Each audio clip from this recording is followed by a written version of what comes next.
Student 2023 board exam में paper देने वाले हैं। आज का ये वीडियो सबसे ज्यादा इंपॉर्टेंट है। आज की इस वीडियो को लास्ट तक जरूर देखना। आज की इस वीडियो में मैं आपको बताऊंगा कि ऐसे ही आएगा आपका विज्ञान का पेपर 2023 बोर्ड परीक्षा में। ये आपका एक साइंस या विज्ञान का एक वायरल पेपर है। जैसा 2023 बोर्ड एग्जाम में आपका साइंस का पेपर आने वाला है, वैसे ही आज का ये वीडियो आपके लिए है। ठीक है, ये पेपर आपके लिए एक वायरल पेपर है जो 2023 बोर्ड एग्जाम में आएगा और ये आपका साइंस का एक वायरल पेपर है। आज की इस वीडियो को अंत तक जरूर देखना। जितना क्वेश्चन इस वीडियो में बताया जाए आप सॉल्व करके जाना, आप बोर्ड एग्जाम में 90% मार्क्स जरूर लाओगे। ठीक है, और इस वीडियो में आपको इस पेपर का सॉल्यूशन भी बताऊंगा, जो आपका वायरल पेपर है इसका सॉल्यूशन भी बताऊंगा ताकि आप लोगों को कोई भी दिक्कत ना हो। ठीक है, तो आज की इस वीडियो को लास्ट तक देखना। जितने भी स्टूडेंट 2023 बोर्ड एग्जाम में विज्ञान या साइंस का पेपर देने वाले हैं, इस वीडियो को लास्ट तक देखना। ठीक है, लाइक कर देना, शेयर कर देना, अगर चैनल पर नया तो सब्सक्राइब भी कर लेना। ठीक है, ये पूर्णांक है 70 नंबर का, 70 नंबर का ये पेपर रहेगा। आपके पास 3 घंटे 15 मिनट का समय रहेगा। कुछ सामान्य निर्देश है। पहला, प्रारंभ के 15 मिनट पर साथी को प्रश्न पत्र पढ़ने के लिए निर्धारित है। दूसरा निर्देश है, प्रश्न पत्र 2 खंड आ तथा बा में विभाजित है। ठीक है, तीसरा आपका है खंड आ जो होगा और खंड बा, ठीक है, आपके 3 उपखंड का खा गा में विभाजित है। ठीक है, एंड चौथा है, प्रश्न पत्र जो खंड आ है वो बहुविकल्पीय है और जिसका आंसर आपको ओएमआर शीट पर देना है। ये सब पढ़ना जरूरी होता है। ठीक है, पांचवा है कि खंड आ जो है बहुविकल्पीय प्रश्न है तो उनके अंक जो है एक नंबर का आपका ऑब्जेक्टिव क्वेश्चन रहेगा और प्रश्न के खंड आ के प्रश्नों का हल 1 घंटा तथा खंड बा के प्रश्नों के लिए 2 घंटा निर्धारित है। आपको 20 ऑब्जेक्टिव क्वेश्चन का आंसर 1 घंटे में देना है। आप चाहो तो 20 मिनट में दे सकते हो। 20 मिनट में देने के बाद आप और भी क्वेश्चन देख सकते हो। बहुत ज्यादा इंपॉर्टेंट है। ठीक है, और प्रत्येक प्रश्न के सम्मुख उनके अंक निर्धारित हैं। प्रत्येक प्रश्न के सम्मुख उनके अंक लिखे हुए हैं। ठीक है, तो ये सब आप पढ़ लेना। सभी प्रश्न अनिवार्य है। फिर हम लोग देखते हैं कौन कौन सा क्वेश्चन आपके बोर्ड एग्जाम में आएगा। ठीक है, तो सबसे पहले खंड आ जो होगा वो बहुविकल्पीय प्रश्न होगा। उपखंड का है 1 नंबर का ऑब्जेक्टिव क्वेश्चन है। ठीक है, बहुत ज्यादा इंपॉर्टेंट ऑब्जेक्टिव क्वेश्चन है। ये सारा आप लोग ऑब्जेक्टिव क्वेश्चन पढ़ के जाना। पहला है कि जब प्रकाश नेत्र में प्रवेश करता है तो अधिकांश अपवर्तन कहां होता है। ऑप्शन नंबर का है क्रिस्टलीय लेंस पर, स्वच्छ मंडल कार्निया पर, या परितारिका पर, या पुतली पर। ठीक है, तो अगर आप लोगों ने मानव नेत्र वाला चैप्टर पढ़ा होगा, मैंने पढ़ा भी रखा है फुल चैप्टर इन 1 वीडियो। ठीक है, आप लोग देख सकते हो, आप लोगों को मिल जाएगा। तो जब प्रकाश जो है प्रवेश करता है तो उसका अधिकांश जो अपवर्तन होता है वो कार्निया, जिसे हम लोग स्वच्छ मंडल कहते हैं, उस पर होता है। ठीक है, ये हमारा ऑप्शन नंबर खा बिल्कुल सही है। ये आप लोगों का क्वेश्चन नंबर फर्स्ट है। क्वेश्चन नंबर सेकंड, अब आप लोग देखो कि निम्नलिखित में कौन वोल्टता को निरूपित करता है। वोल्टता को निरूपित करता है, ऑप्शन नंबर का है किया गया कार्य और बटे में विद्युत धारा इंटू समय, और खा है किया गया कार्य इंटू आवेश, किया गया कार्य इंटू समय बटे में विद्युत धारा, या किया गया कार्य इंटू आवेश इंटू समय। मैं आपको बता देता हूं वोल्टता यानी कि V बराबर W/Q होता है। ठीक है, W/Q, और आप लोगों को क्यू बराबर क्या पता है, I इंटू टी।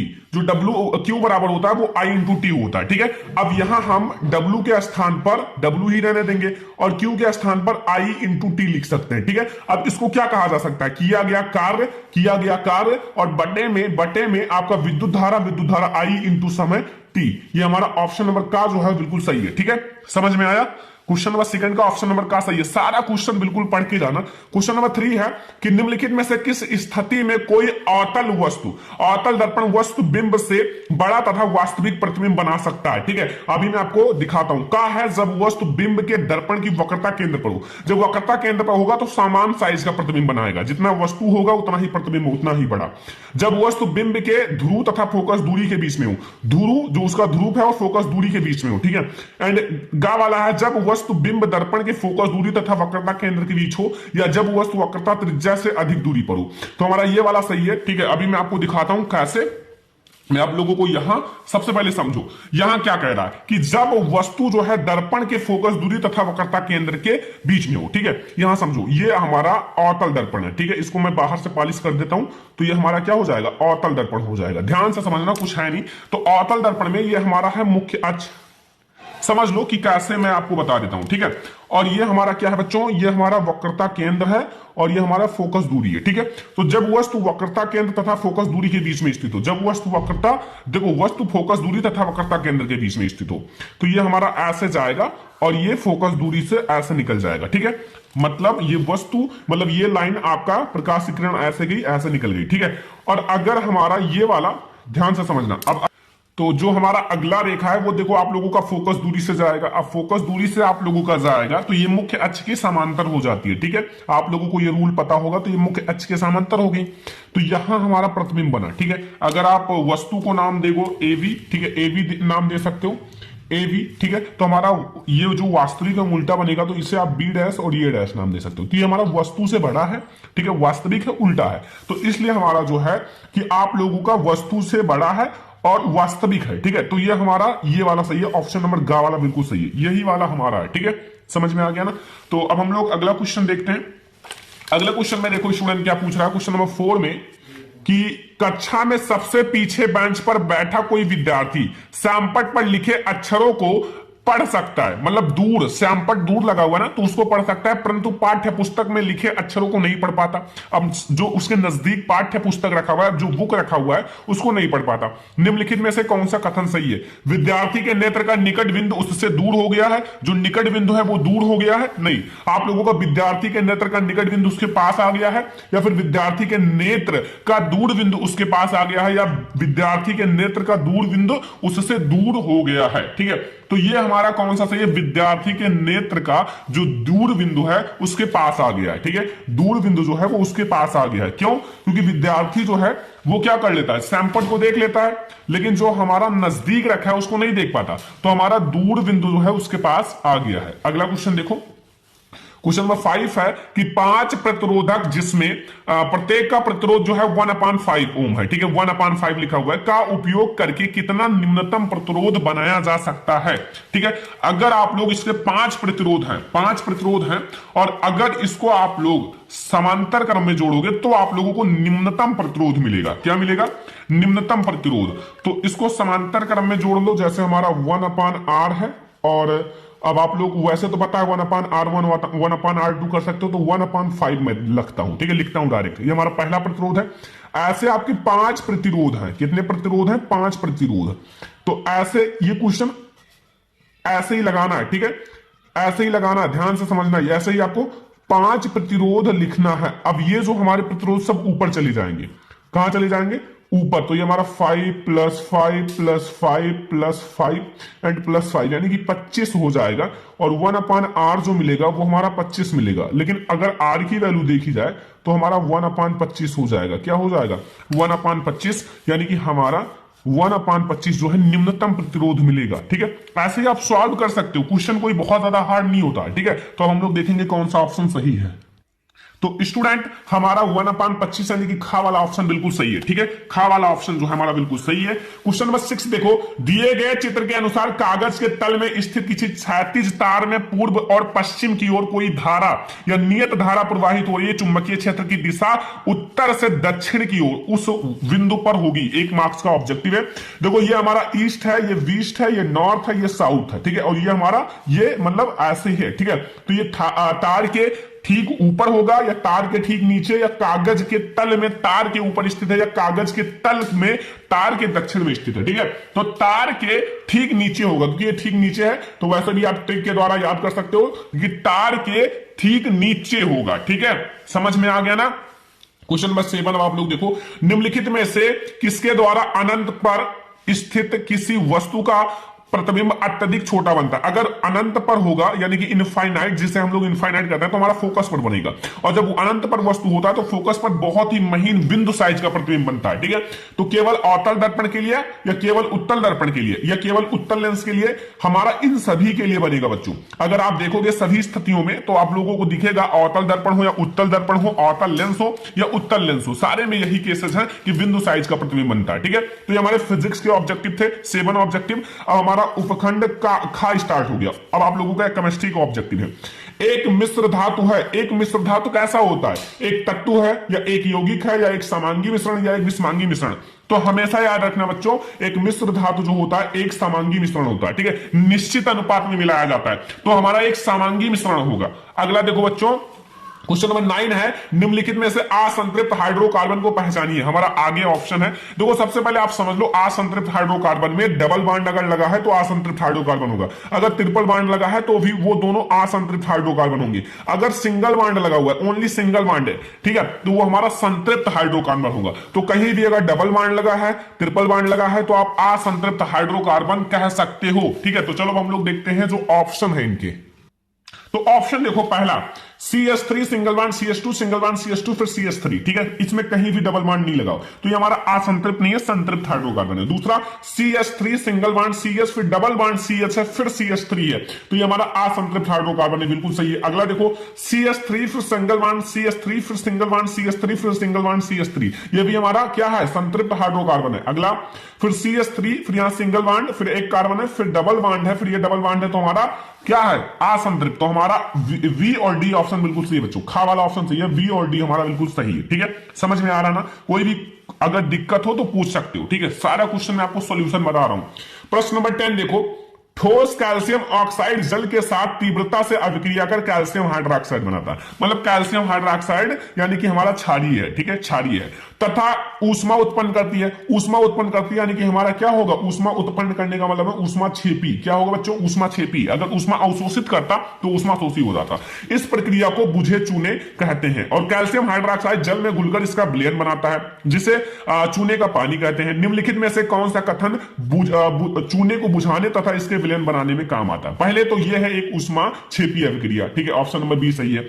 एंड दूसरा है कि परिणामी जो विलयन का पीएच मान होगा 7 से अधिक होगा, सही है, क्योंकि 7 से अधिक होगा हमारा क्षारीय होगा। तो हमारा ऑप्शन नंबर बी एंड सी सही है, ऑप्शन नंबर खा हमारा बिल्कुल सही है, ठीक है। यहां आप देखो ऑप्शन नंबर खा, जहां दो ऑप्शन होंगे वहां इस टाइप से लिखा रहेगा, ध्यान रखना, ठीक है। तो ये हमारा क्वेश्चन नंबर 10। क्वेश्चन नंबर 11 देखो, यहां लिखा हुआ एक परमाणु की परमाणुवीय त्रिज्या का निम्नलिखित में से कौन सा सही प्रदर्शन है? 1 नंबर का परमाणुवीय त्रिज्या का मतलब है कि यहां त्रिज्या है तो ये पूरा जुड़ा हो, ठीक है, ये पूरा जुड़ा हो। अगर जिस चित्र में पूरा जुड़ा होगा वो हमारा बिल्कुल सही होगा। तो चलो हम लोग आगे ऑप्शन को देखते हैं। तो इन चारों चित्र में देखो, यहां तो केवल थोड़ा सा एन के बगल, न्यूक्लियस के बगल थोड़ा सा जुड़ा हुआ है, तो ये नहीं है बच्चों, ये हमारा थोड़ा सा गया है, पूरा तक नहीं गया है, ये भी नहीं है, ठीक है, और ये भी नहीं है, ये हमारा थोड़ा सा, ये पूरा देखो यहां से यहां तक है, तो ये हमारा तीसरा वाला जो है ना, मतलब हमारा जो तीसरा वाला है वो बिल्कुल सही है, ठीक है। इसमें हमारा तीसरा सही है, लेकिन मैं इस क्वेश्चन को चेक करूंगा, ठीक है। वैसे इसमें तीसरा ऑप्शन यहां है, मैं इस क्वेश्चन को चेक करके फिर मैं आप लोगों को अलग से बता दूंगा, ठीक है। क्वेश्चन नंबर 11, ठीक है, इसको मैं देख लूंगा। अगला देखो क्वेश्चन नंबर 12, ठीक है, इसका आप लोगों को मैं एक पोस्ट में एक आप लोगों को फिगर के साथ समझा दूंगा, ताकि आप लोगों को अच्छे से समझ में आ जाए कि इससे रिलेटेड कोई भी क्वेश्चन आए तो कोई दिक्कत ना हो, ठीक है, वो देख लेना। अगला एक कॉलम ए में दिए गए रासायनिक पदार्थों का सुमेलन आपको कॉलम बी में दिए गए उनके अनुप्रयोगों से कीजिए, ठीक है।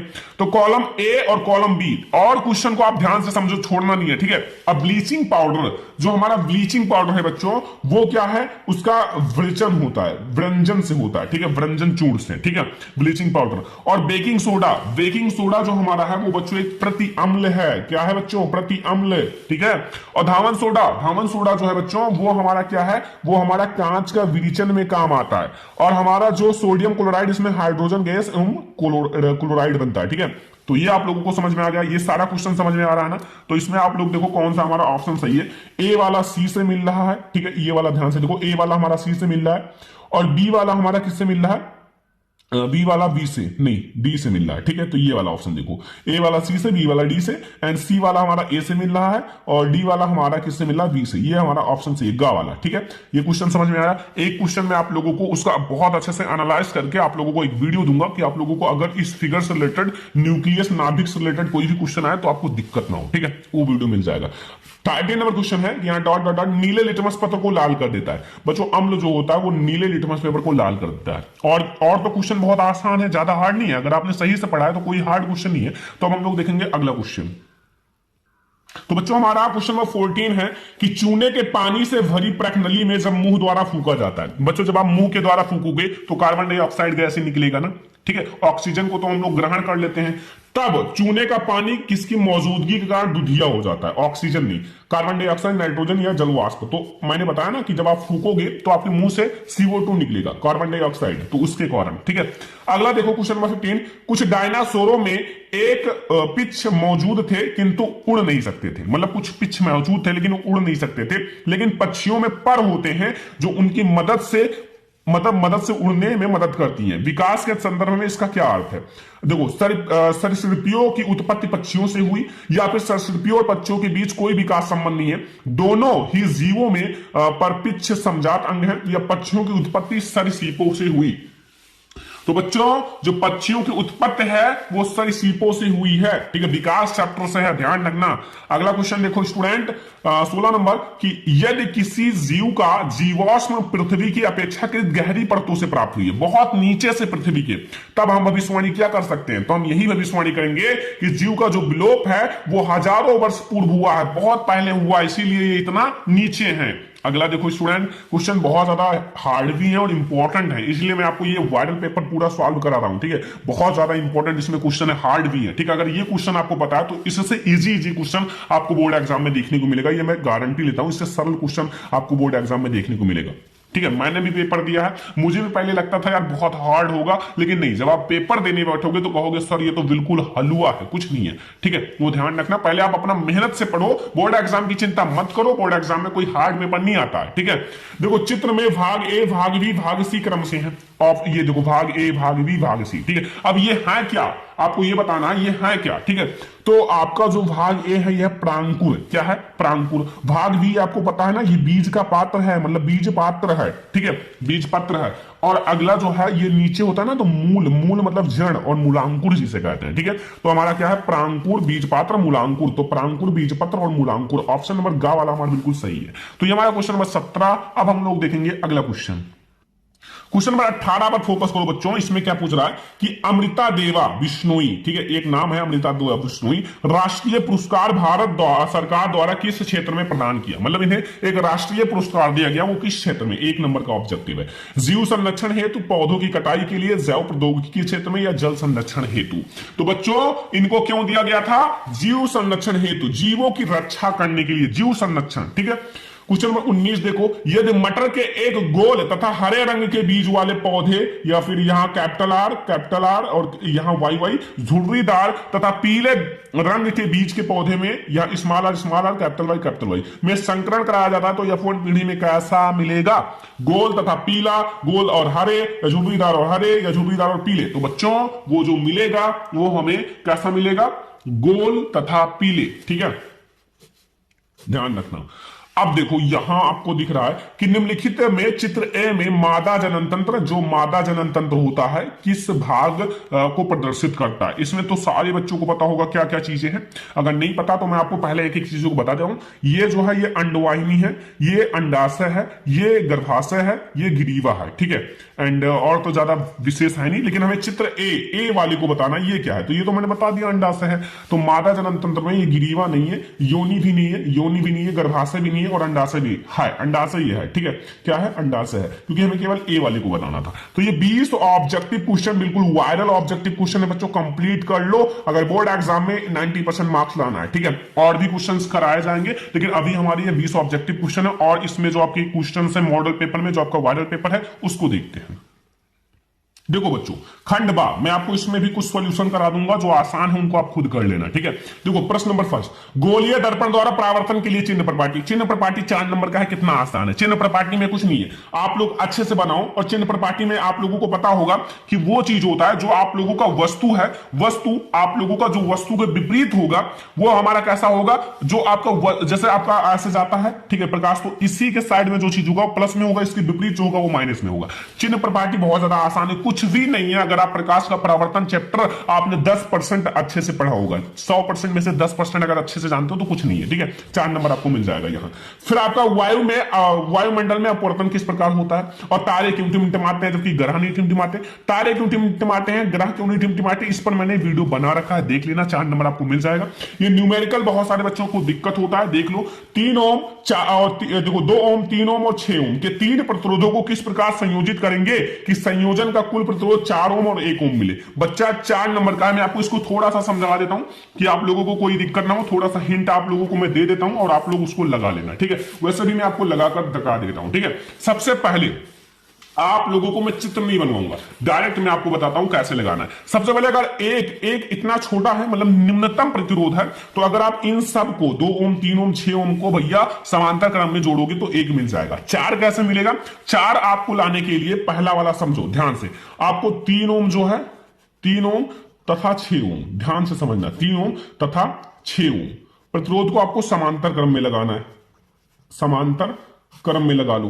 अब जैसे ही आप समांतर क्रम में लगाओगे, यानी कि आपको 1/r डैश मिलेगा बराबर 1/r 1 और प्लस 1/r2। ध्यान से समझना, कुछ है नहीं, मैं आपको थोड़ा सा आप लोग समझना। यहां 1/3 और प्लस 1/6, इसका एलसीएम ले लो, ठीक है। यहां आगे नहीं, एलसीएम आप लोग ले लो, 6 हो जाएगा। और यहां 3 2 जा 6 प्लस 6 1 जा 6, और यहां हमारा हो जाएगा 3/6। ये हमारा क्या मिल जाएगा? 1/r डैश जो मिलेगा वो मिलेगा 1/2, ठीक है। यहां से हमें मिलेगा r बराबर 2 ओम। अभी हमने केवल 2 को लिया है, वो भी किस में जोड़ा है? समांतर क्रम में, ठीक है। किसको? एक 3 ओम को और एक हमारा 6 ओम को। अब आप लोगों को अगर देखो हमें 4 ओम लाना है ना, 4 ओम कैसो भी लाना है, ठीक है। ये आप लोगों का जैसे मैथ में होता है ना कि सिद्ध करो इसके बराबर कैसो भी सिद्ध करो, ठीक है। अब हम लोग क्या करेंगे आगे? आगे आप लोगों को जो ये 2 ओम मिला है, ये हमें जो 2 ओम प्रतिरोध मिला है, तथा हमारा जो 2 ओम और है, 2 ओम और भी है ना, को श्रेणी क्रम में जोड़ लो। बस हो गया, दोनों श्रेणी क्रम में 4 ओम आपको मिल जाएगा। श्रेणी क्रम में जोड़ लो, तो श्रेणी क्रम में जोड़ोगे तो आप लोगों का R जो होगा वो बराबर होगा, ये आप लोगों का R डैश मैंने माना है, तो R डैश प्लस 2 ओम, जो 2 ओम है, तो R बराबर हमारा 2 ओम और प्लस 2 ओम, ये दोनों जुड़ जाएगा और बराबर हो जाएगा 4 ओम की। तो ये हमारा पहला मिल गया बच्चों। पहले हमें 4 ओम मिल गया, पहले आप लोगों को इन दोनों को समांतर क्रम में जोड़ना है, फिर इनको श्रेणी क्रम में जोड़ना है, आपको मिल जाएगा। अब आपको 1 ओम कैसे लाना है? 1 ओम लाने के लिए सारे को आप बच्चा कैसे जोड़ दो? जैसे आपका 2 ओम है, ठीक है, और आपका 3 ओम है, ठीक है, और 6 ओम है, तीनों को मैंने ले लिया। को समांतर क्रम में जोड़ने पर, को समांतर क्रम में जोड़ दूं। मैं आपको कुछ ऐसे क्वेश्चंस बता देता हूं कि आप लोग जैसे न्यूमेरिकल जल्दी नहीं मिलेगा, और 2 क्वेश्चंस आपको मिल जाएंगे बुक में, ठीक है। तो इसलिए मैं आपको ये सॉल्व करा देता हूं। 1/r जो होगा वो बराबर होगा, आप सारे को समांतर में जोड़ दो, 1/2 1/3 प्लस 1/6, इसका एलसीएम हो जाएगा 6।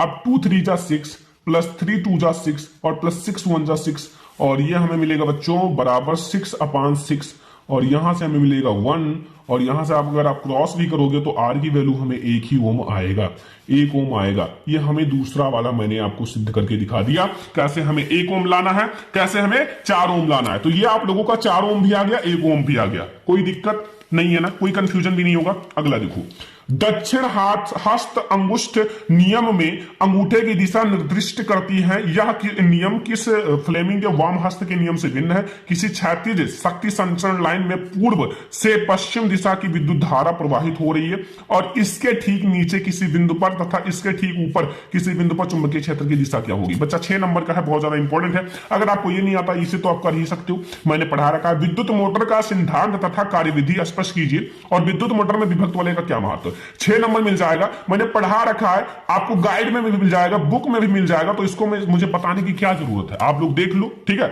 मैंने वीडियो भी बना रखा है। अब आपका केमिस्ट्री आ गया, उपखंड खा। मैं आपको देखो ध्यान से, कुछ है नहीं, देखो पहला निम्नलिखित संरचनाएं आपको बनाना है, एक एक संरचना एक एक नंबर का। पहला क्लोरोप्रोपेन, मैं आपको कुछ संरचना बता देता हूं, कुछ आप लोग बना लेना, ठीक है, क्योंकि आप लोगों को भी मेहनत करना जरूरी है, बोर्ड एग्जाम नजदीक है। क्लोरोप्रोपेन, ठीक है, पहला क्लोरोप्रोपेन, प्रोपेन का मतलब कितना आपका कार्बन है? 3 कार्बन है, ठीक है। तो 1 कार्बन 2 कार्बन 3 कार्बन, ठीक है, तीनों कार्बन को मैंने जोड़ लिया, और यहां मैंने क्लोरीन जोड़ लिया, क्लोरो। अब आप जितने भी आपके बचे खाली स्थान है वहां आप हाइड्रोजन जोड़ दो। H कुल मिला के कार्बन की संयोजकता 4 होनी चाहिए, बस आप लोग ये, ठीक है, बस हो गया। क्या दिक्कत है इसमें? कुछ है? बहुत ज्यादा आसान है। H बस, ये हमारा हो गया क्लोरोप्रोपेन। ये पहला हमारा संरचना है बच्चों, क्लोरोप्रोपेन। कुछ लगा? आसान था ना, बस ऐसे ही आपको बनाना है। अगला देखो, 2 मेथिल प्रोपेनल। 2 मेथिल प्रोपेनल कैसे बनाओगे? अब ये भी आप लोग समझ लो, 2 मेथिल है, 2 मेथिल है, तो बच्चा 2 मेथिल को आप, एक तो CH3 मेथिल है, 2 मेथिल है ना, और एक CH कर लो, मतलब CH कर लो, और यहां भी CH3, 2 मेथिल, ठीक है, 2 मेथिल हो गया। और मेथ एथ प्रोप, तो यहां हमारा देखो एक हो गया मेथ एथ प्रोप, और ब्यूटेनॉल है ना, मतलब यहां हमारा सॉरी नल है, तो नल का मतलब है CHO समूह जुड़ा हुआ है, CHO, बस हो गया। हो गया हमारा, ये आपका संरचना है दूसरा नंबर। ठीक है, ठीक है, तो ये दोनों आपको समझ में आ गया। अब गा और घा, ठीक है, इसको आप लोग प्रैक्टिस कर लेना। मैं आप लोगों को जो संरचना का वीडियो है एक आप लोगों के लाऊंगा, जो जिसमें आपके सारे इंपॉर्टेंट जितनी भी संरचनाएं हैं वो आप लोगों का क्लियर हो जाएगा। ठीक है, कुछ तत्वों के प्रमाण क्रमांक नीचे दिए गए हैं बच्चों, तत्व के प्रमाण क्रमांक दिए गए हैं और उनका आप लोगों को क्या बताना है। आप लोगों को पहले तत्व को पहचान कीजिए कौन से तत्व हैं, और आवर्त सारणी में इन तत्वों का आप लोगों को समूह संख्या तथा आवर्त लिखना है। ठीक है, तो बच्चों मैं आपको बता दे रहा हूं, जो 10 है, मतलब 10 जो प्रमाण क्रमांक होता है वो किसका होता है, Ne यानी कि नियान का। किसका होता है, नियान का। 20 जो होता है वो कैल्शियम का होता है, और 7 जो होता है वो बच्चों नाइट्रोजन का होता है, और 14 जो है वो सिलिकॉन का होता है। ठीक है, और जो आप लोग ये दिया गया है वो आप लोग चेक कर लेना। ठीक है, अगला देखो, निम्नलिखित अभिक्रियाओं को प्रत्येक के लिए संतुलित रासायनिक समीकरण लिखिए। एक एक नंबर का 6 क्वेश्चन है। ठीक है, वो मैं आप लोगों को दिखाता हूं। देखो बच्चों, पहला आप लोगों को कैल्शियम हाइड्रोक्साइड प्लस, फिर यहां आप लोगों को क्या भरना है, फिर कैल्शियम कार्बोनेट प्लस जल मिलता है। ठीक है, आप लोगों को ऐसे आपके 6 क्वेश्चन है। ठीक है, ये आप लोग देख लेना। देखो, ये आप लोगों के लिए बहुत ज्यादा इंपॉर्टेंट नहीं है, लेकिन ये आप लोगों के लिए इंपॉर्टेंट है। निम्न पर टिप्पणी लिखिए, 6 नंबर का है, ये टिप्पणी लिखने की आता ही आता है। संयोजन अभिक्रिया, संचारण और भर्जन, और मैं आप लोगों को बता देता हूं प्रतिस्थापन अभिक्रिया, इन सब पर बच्चों तैयार कर लो। ठीक है, प्रतिस्थापन अभिक्रिया एंड साबुनीकरण, इन सब पर बिल्कुल से तैयार कर लो, साबुनीकरण। ठीक है, और भी आप लोगों के हैं समजातीय श्रेणी, इन सब पर ज्यादा आते हैं। ठीक है, समजातीय श्रेणी, और मैं आप लोगों को बता दूंगा जितने भी आपके स्मिट रिएक्शन, ठीक है, इन सब पर बहुत ही ज्यादा आते हैं, और आप लोगों को ये भी तैयार कर लेना, इन सब पर बहुत ज्यादा आते हैं। तो ये आपको 6 नंबर मिल जाएगा, इन सबको पढ़ा रखा है। ठीक है, अगला देखो बच्चों, आप लोगों का उपखंड गा आता है। निम्नलिखित संकरणों में संतति की विशेषताएं हैं। संकरण, और आप लोगों को संतति बताना है। संकरण कराओ, संतति आपको दिखने को मिल जाएगा। ये आप लोगों का खा गा घा, और 4 नंबर आपको मिलेगा। ठीक है, जितना कराओगे उतना मिल जाएगा। रंध्रों के खुलने तथा बंद होने की प्रक्रिया को चित्र द्वारा समझाइए, 4 नंबर मिलेगा। ठीक है, अगला है वातावरण में कार्बन डाइऑक्साइड स्तर का नियंत्रण करने के लिए कुछ उपायों का सुझाव दीजिए, 4 नंबर मिलेगा। और वृक्क में मूत्र निर्माण की प्रक्रिया का सचित्र वर्णन करो। जो वृक्क होता है, वृक्क में जो मूत्र निर्माण की प्रक्रिया उसका सचित्र वर्णन करना, 6 नंबर मिल जाएगा। अथवा आप मानव में नर जनन तंत्र के बारे में लिखोगे, 6 नंबर मिल जाएगा। ठीक है, तो ये आप लोगों का पूरा पेपर है, आप लोगों का ये पूरा साइंस का पेपर है। बस इतना ही आप लोगों के बोर्ड एग्जाम में आएगा पेपर में। ठीक है, तो इस पेपर में मैंने आप लोगों को बहुत सारे सॉल्यूशन बताए। ठीक है, और जो आप लोगों का बचा है उसको आप लोग देख लेना, और आप लोगों को और इसका पूरे का सॉल्यूशन का भी वीडियो आएगा। ये आप लोगों का 70 नंबर बिल्कुल फिक्स हो जाएगा, और भी क्वेश्चंस आपको कराए जाएंगे।